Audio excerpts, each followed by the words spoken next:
बघू शकतो इथे माहिती देणे मानसर हा इंग्लिशमध्ये इथे माहिती आहे बोर्डवरती दिली आपण बघू शकतो. माहिती देण्यात आली आहे बघू शकतो इथे आपण बघू शकतो. हे तिथे एक अशी युनिव्हर्सिटी होती जी नालंदा युनिव्हर्सिटी कशी होती तशी एक इथे पण युनिव्हर्सिटी होती. त्याची काही अवशेष आहेत इथे वरती ते आपण जाऊन बघणार आहोत प्रत्यक्षात. चला तर वरती जाऊया आपण. इथून वरती जायला आहे हा रस्ता आहे.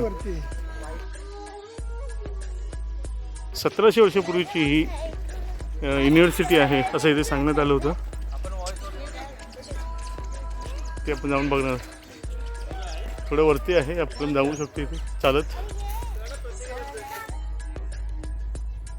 आपण बघू शकतो ही ते असं हे उपकरण केलेलं असं आहे. बघू शकतो केवढं मोठं असं म्हणजे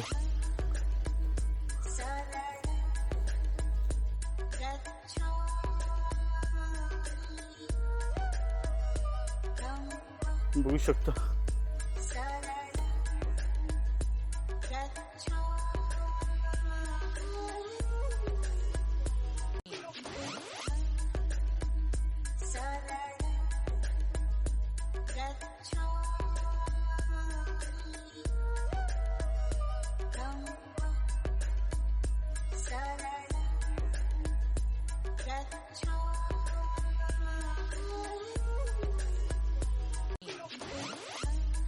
म्हणजे केवढी मोठी असे ती महाविद्यालय म्हणजे युनिव्हर्सिटी असू शकते आपण बघू शकतो. आतमध्ये असे अवशेष आहेत ब्रोम्स.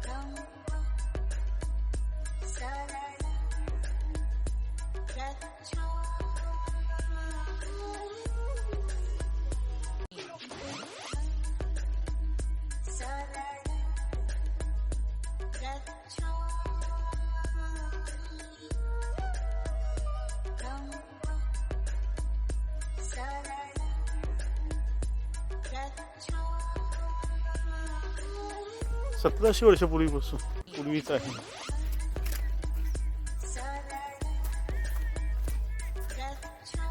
आपण बघू शकतो हे त्या काळातील हे वरती चढण्यासाठी पायऱ्या आहेत. त्या इथून असं वरती जाता येत होतं. इथून असं बघू शकतो केवढी मोठी अशी ही युनिव्हर्सिटी असेल त्यावेळी 1700 वर्षापूर्वीची.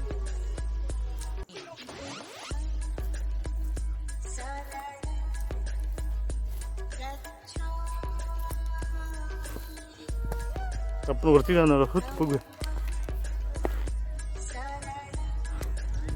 ते ह्या साईडला पण म्हणजे अशी रूम सारखं आहे साईडला इकडे.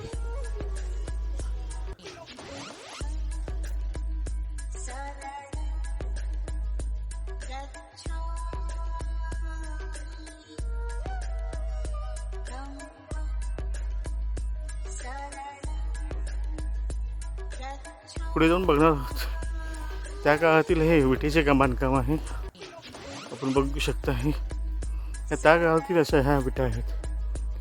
हे 1700 वर्षापूर्वीच्या ह्या विटा अजून बघा आहेत तशाच आहेत. म्हणजे काही काम असेल त्यावेळेचे हे आपण बघू शकता. आता समोर जवळच आलं तिथून तिथूनच आपल्याला समजेल की त्यावेळी हे बांधकाम केलेलं अजूनही तसंच आहे 1700 वर्षापूर्वीचं. म्हणजे त्यावेळी का कसं असेल बघू शकता.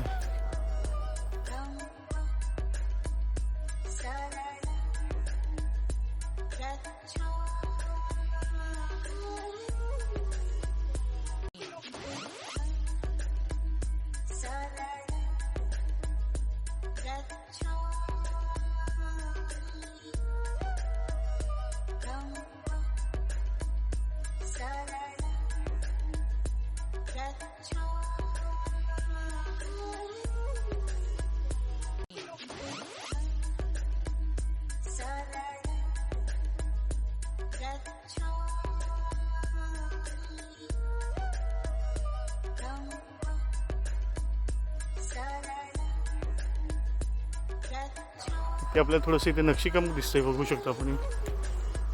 बघू शकतो डिझाईन आहे थोडंसं.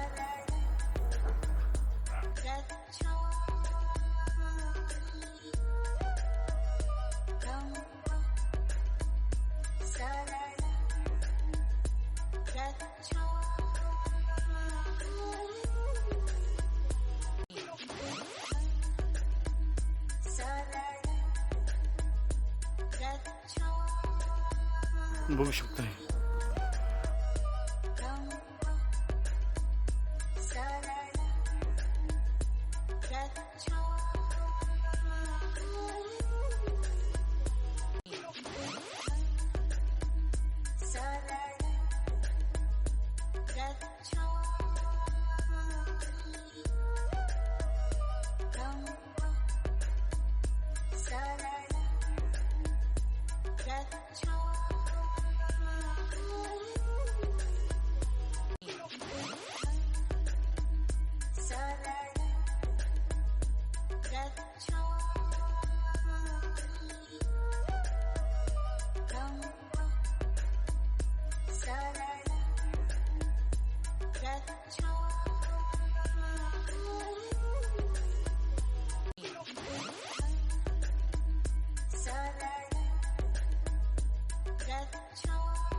चारी बाजूने आपण राऊंड मारतो. म्हणजे बघू शकतो हे किती मोठं असेल हे महाविद्यालय तेव्हाच सुद्धा काळ ते नालंदा टाईपमध्ये तसं होतं.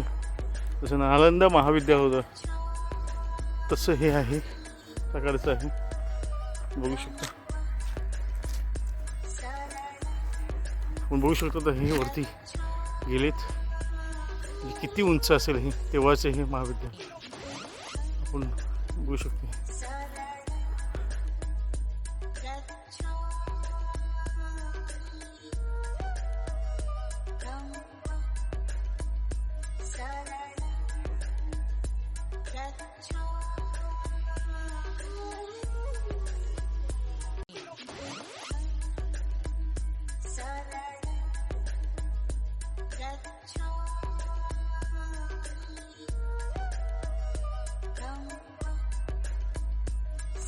आपण वरती जाण्याचा प्रयत्न करतो.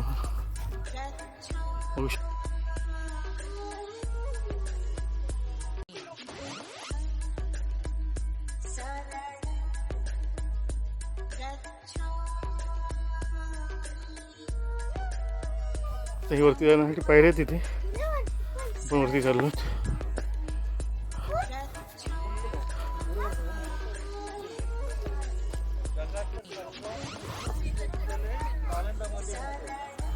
तसंच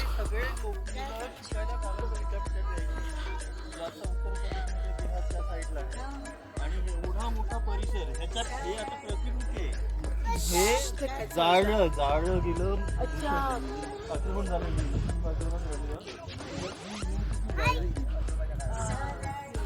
आता आपण वरच्या भागावरती आहोत. तिथे आलो.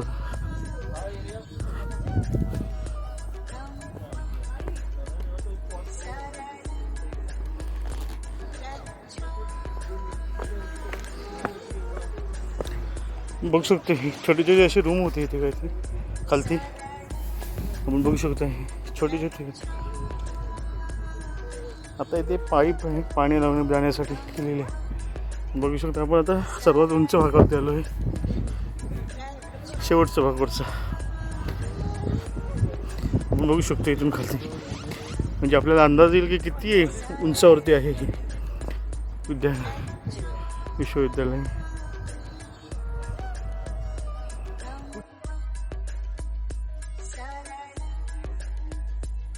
हा तो खालचा भाग आहे. त्याच्यावरती हे आहे. म्हणजे बघू शकता आपण किती उंच असं. बघू शकतो हा रामटेकला जाणारा हा हायवे आहे. रामटेकच्या बाजूलाच म्हणजे हा हे विश्वविद्यालय आहे. बघू शकतो.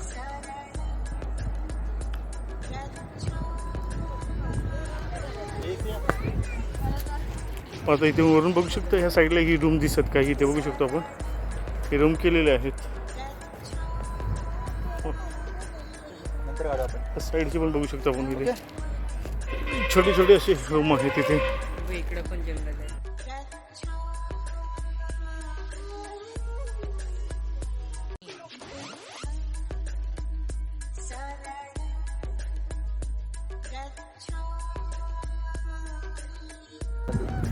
आपण बघू शकतो की जो शेवटचे जे बांधकाम दिसते तिथून सुरुवात झाली होती. ते आता जे आपण ह्या ठिकाणी उभे आहोत त्या आहे उंचावरती आहे असं म्हणजे ते असं वरती येतो आणि या येत खाली गेलं बघा ते. इथे विटा लावण्याची पद्धत बघा, अतिशय सुंदर.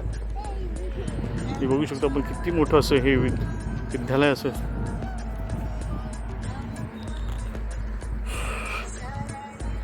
तर हा वरचा शेवटचा भाग आहे, इथे आपण आहोत.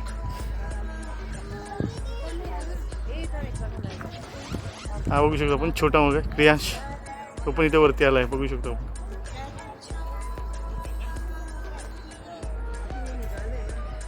हे शेवटचा भाग आहे वरचा हा, बघू शकतो.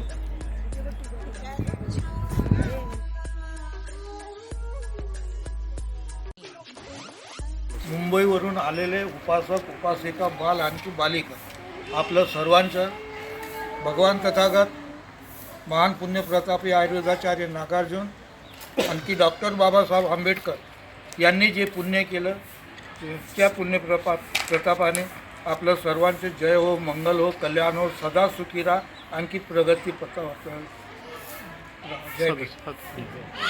जिथे आज आपण थांबलेले आहात बेटा, या विहाराचे नाव आहे मंजुश्री महाबुद्ध विहार.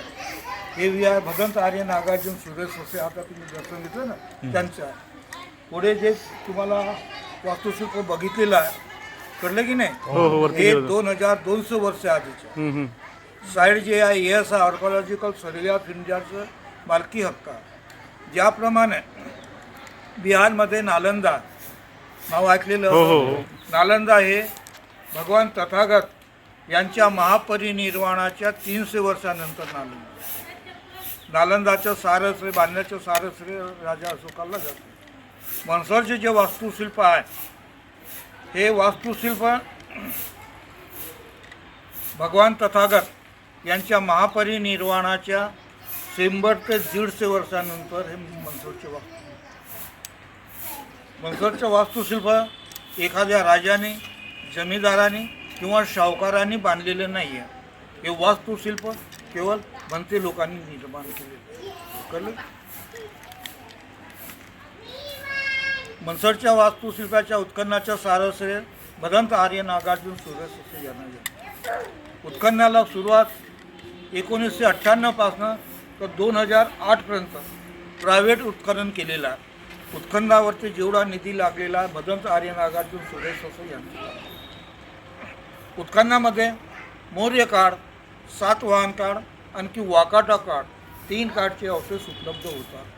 हे तिन्ही काळ बौद्ध धर्मी आहेत. या 3 काळाच्या खाली आपण जरी आलो तर हिंदू धर्मी काळ येतात. शृंग, पल्लव की चुल्लक हे हिंदू धर्मीय काळात.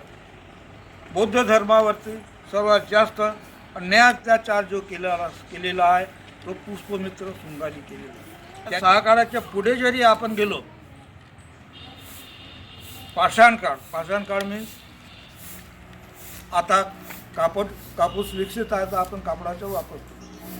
त्या काळामध्ये कापूस विकसित नव्हता, याच्याकरता आदिमानव स्त्री आणखी पुरुष झाडांची मोठी मोठी पत्ती तोडायची, ती छातीला आणखी कमरेला गुंडाळायचे किंवा झाडांची अंतरसाली काढून त्या छातीला आणखी कमरेला गुंडाळायचे. त्याला म्हणतात पाषाण काळ.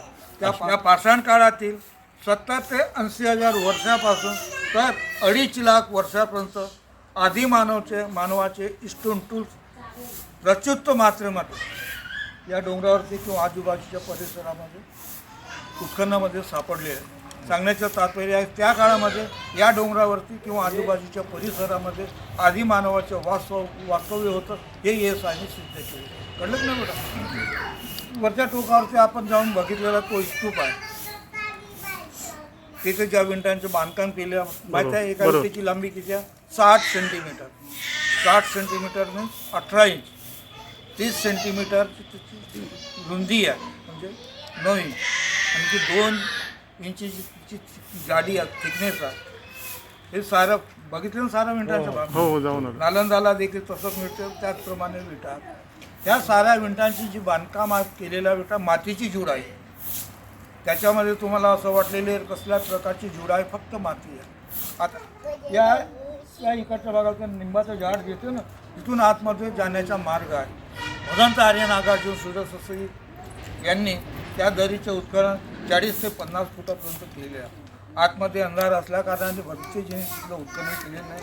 पलीकडच्या भागाला लई मोठी एक दगडाची चट्टान, अजून 2 दऱ्या, एका दरीमध्ये दूषित वायू असल्या कारणाने तिथलं उत्खनन करता आलेलं आहे. दुसऱ्या दरीचं जे उत्खनन केलेलं आहे त्या दरीचं 15 ते 16 फुटापर्यंत उत्खनन केलेलं आहे. मध्यंतरी एक दगडाची चट्टान असल्या कारणाने तिथलं उत्खनन करता आलेलं नाही. तिकडे खालच्या भागाला उतरले होते तुम्ही? नाही नाही तिकडे तिथे म्हणजे- जाण्याकरता मार्ग आहे बेटा. जे वृद्ध बनते आपल्या माडीला आपण जे स्टेप बनवतो असा सरळ पायऱ्या असतात. तिथे ज्या पायऱ्या आहेत बेटा जाण्याकरता अशा पायऱ्या आहेत. त्याच्या तुम्ही डोळे मिटवून जरी चालला तर इकडे पडत नाही तिकडेही पडत नाही. कळलं की नाही? तिथून खालच्या भागाला एक 6 पायऱ्या, 4थ्या पायरीवरती महानारायणाचार्य नागार्जुन यांनी बनवलेल्या आयुर्वेदिकच्या गोळ्या मिळालेल्या. त्या खूप जाड असतील त्यावेळेस. आता होमिओपॅथिकच्या गोळ्या ज्या असतात त्याप्रमाणे त्या गोळ्या तिथं मिळालेल्या. बाजूला महानारायणाचार्य नागार्जुन, रसायनशास्त्रज्ञ नागार्जुन यांचा बनलेला पुतळा आपण बघितलेला पांढरा पुतळा, डोकं वगैरे नाही पाहिलं का? तो नागार्जुनाचा पुतळा आहे. तिथून पूर्वेकडच्या भागाला त्या टोकावर त्या पांढऱ्या आभावात दिसते तिकडच्या भागाला 8 स्टार लिंगयान बघितलं का आपण? 8 स्टार लिंगयान बघितलेलं आहे? नाही बघितलं, गेलीच ना तुम्ही तिकडच्या भागाला. लिंगयान तुम्हाला माहिती नसेल काय म्हणून. महानारायणाचार्य नागार्जुन राजाच्या दरबारामध्ये जाऊन आयुर्वेदिकच्या माध्यमातून हजारो लोकांचा उपचार करायचे. त्यांना असं वाटलं जरी मी आयुर्वेदिकचे औषध वरांड्यान की पाट्यावरती चोडलं, वेळ भरपूर लागेल, ज्याप्रमाणे मला रसायन पाहिजे त्याप्रमाणे ते तयार करून मिळणार नाही, आणखी वेळही भरपूर लागेल. याच्याकरता बेटा नागार्जुनाने लई, मी तुम्हाला प्रॅक्टिकल सांगतो, आणखी थेरी सांगतो. लई मोठी दगडाची चट्टान घेतली. इकडच्या भागाला त्यांनी युचा आकार दिला. मध्यंतरी या गोल दगडाच्या चट्टानीला 2 इंच म्हणा किंवा 1.5 इंच खड्डा पाडला. मध्यंतरी नागार्जुनाने ते एक मोठा पुन्हा खड्डा पाडला. या खड्ड्याला 2 इंच किंवा 2 फूट किंवा 18 इंच पुन्हा एक खड्डा पाडला. इथं पडल्यानंतर या छिद्राच्या आकाराचा पुन्हा नागार्जुनाने गोल दगड बनवून या ठिकाणी होतो. हा दगड 18 इंचमध्ये किंवा 18 इंच 2 फूट आतमध्ये गेल्यानंतर 6 ते 8 इंच दगड हा वरती राहिला. या वरच्या टॉपवरच्या नागार्जुनाने पुन्हा एक छिद्र पाडलं. या छिद्राच्या आकाराचं एक लाकडी कुंटा या ठिकाणी फिक्स केलं. नागार्जुनाकडे जे आयुर्वेदिकचे औषध होतं ते या ठिकाणी टाकलं. आणखी 5-6 लोकांच्या हातामध्ये देऊन ते तिथं फिरवायचे आणि हा जे यूचा जो आकार होता या ठिकाणी पात्र भांडं ठेवून या ठिकाणी ते 5-6 लोक तिथं फिरवायचे आणि ते अर्थ निघत होता तो त्या पात्रामध्ये पडायचे. ते पात्र भरल्यानंतर नागार्जुन महानारायणाचार्य नागार्जुन राजाच्या दरबारामध्ये जाऊन औषधोपचार करायचे वेळेच्या आतमध्ये. असे करता करता काही वर्ष लुटल्यानंतर बुद्ध धर्माचा राज झाला. खालच्या भागाला ज्याप्रमाणे चीनमध्ये जगप्रसिद्ध चायनावाला, त्या चायनावालीची लांबी आहे 3800 किलोमीटर. जगप्रसिद्ध चायनावाला आहे की नाही? तिची रुंदी आहे 20 ते 22 फूट. त्या चायनावालीप्रमाणे मनसरच्या उत्खननामध्ये पूर्वेकडच्या भागाला आपण बघितलेल्या पूर्वेला 400 मीटर लांबीची भिंत, पश्चिमेला 400, उत्तरेला 400, आणखी दक्षिणेला 400. त्या भिंतीची रुंदी आहे 13 फूट. 13 फुटामध्ये देखील एक मकान बनतो. एवढी लांब आणखी रुंद भिंत एखाद्या राजाच्या महलाला असू शकत नाही, किल्ल्याला असू शकत नाही किंवा बुद्धविहाराला असू शकत नाही. ती फक्त युनिव्हर्सिटीला असू. ही युनिव्हर्सिटी आहे. इथल्या युनिव्हर्सिटीचं नाव आहे, इथे युनिव्हर्सिटी आहे म्हटलं तर लई मोठी युनिव्हर्सिटी आहे. 2 किलोमीटर लांबीची युनिव्हर्सिटी आहे. मध्यंतरी स्तूप आहे, चौरस रंगाचा आहे ना स्तूप आहे. त्या स्तूपामध्ये भगवान तथागत यांची अस्थी मिळण्याची संभावना आहे. मी नाही म्हणत. ज्या लोकांनी उत्खनन केलेलं आहे, जगतपती जोशी, अरुण कुमार शर्मा, आणखी ड्रॉईंगचे एक्सपर्ट दुबेजी हे सांगतात. याच्याकरता मी सांगतो. मी त्यांना म्हटलं बाबा तुम्ही ज्याप्रमाणे नागार्जुनाची अस्थी शोधून इथून काढली त्याप्रमाणे तुम्ही इथली अस्थी काढू. परंतु त्यांच्या मनामध्ये काढायची इच्छा नाही होती, त्यामुळे त्यांनी काढलेली आहे. मध्यंतरीच्या ते बुद्ध विहार आहे. तिथे हजारोच्या संख्येने तुम्हाला मकानाचे फाउंडेशन बघायला मिळते. ऐक बघितले ना. या ठिकाणी 1 किलोमीटर लांबीची बाजारपेठ आहे. बाजारपेठ म्हटलं तर अन्नधान्याची, सोन्या चांदीची नाही, हिरे मोती जड जवाहर यांची बाजारपेठ आहे. पलीकडच्या त्या डोंगराच्या पलीकडच्या भागात राजा अशोकाने जी लढाई केली तो कलिंग देश कलिंग. कुठला आहे? तो कलिंग देश बेटा उडीसा राज्य आहे. कळलं की नाही. डॉक्टर बाबासाहेब आंबेडकर यांनी धर्मांतराकरता नागपूरच का निवडलं आहे की नाही. हो आमचे जे पूर्वज होते नागपूर नागवंशी राजे नागवंशी, होते. बरोबर. कालियानाग, डोमिनाग, शेषनाग, पद्मनाग, पुष्कर 6, 7, 8, 9 राजे झाले. त्यांना काव्य करून त्यांना शिराचं वध केलेला. त्याचप्रमाणे आमचा जो एकच राजा होता नागवंशी राजा, त्याचं नाव होतं अंबतस्तक महानागराजा. त्याचं वास्तव्य जिथून तुम्ही नागार्जुनला गेले होते, गड मंदिर आहे ते हिंदू धर्मियाने त्याला ते बुद्ध विहार आहे. त्या ठिकाणी ते असायचे. त्या ठिकाणी अगस्त मुनी असायचे. इतिहासामध्ये मुला पुस्तकामध्ये वाचलेलं असा. त्यांचं देखील वास्तव्य त्याच ठिकाणी असे. अंबक महानागराजाला आणि ते जे होते साधू महाराज यांची खूप घनिष्ठता होती. त्या ठिकाणी त्यांचं वास्तव्य होतं. अंबाळा तळा तळ पुढे आहे. त्या तळ्याला देखील अंबाळा म्हणतात, अंबाळा तळ म्हणतात. परंतु अंबक राजाच्या नावावरती त्या तळाची वरून आपण बघितलेलं असं हे तळ पाहिलं. या तळ साधारणपणे मोठी मोठी डॅम तळी आपण बघितलेलं आहे. डॅमला किंवा तळ्याला दक्षिणेकडच्या भागाला पाण्याच्या लाटेचा प्रवाह कमी करण्याकरता जे दगडाची पिचिंग करतात साधारणपणे एवढाले असतात किंवा एवढा. या दगडाला ज्या ठिकाणी पिचिंग करतात त्या ठिकाणी नेण्याकरता 4 लोकांची आवश्यकता आहे. या तळ्याला ज्या दगडांची पिचिंग केलेली आहे, एका दगडाचं वेट बेटा 500 kg आहे. 500 kg means half ton. 1000 kg means 1 ton. 1500 kg means 1.5 ton. 2000 kg means 2 ton. पश्चिमेपासून तर पूर्वेपर्यंत 2 किलोमीटर लांबीपर्यंत त्याच दगडांची पिचिंग केली. या तळ्यामध्ये प्रचुत्त मात्रेमध्ये व्हाईट लोटस, पांढरं कमळ. पांढरं कमळ म्हटलं तर छोटं कमळ होणार बेटा, ते असं कमळ. कळलं का. त्या कमळाच्या फुलाची पाकळी कशी असतो बेटा, अशी असते. कोबरा नागाच्या फणस देखील याप्रमाणे जे आर्ट आहे त्या ठिकाणी बघितलं तू आहेत ना. याप्रमाणे आरती नाही त्या ठिकाणी भिंतीला लागले पाहिली असं. हे त्या इथली ही माहिती आहे. तुम्हाला सांगितलेली माहिती आवडली असतात आपण लोक कल्याण बघू शकतो. बुद्धं शरणं गच्छामि, धम्मं शरणं गच्छामि, संघं शरणं गच्छामि. सुंदर असं सुंदर अशी बुद्धांची मूर्ती आपण बघू शकतो समोर.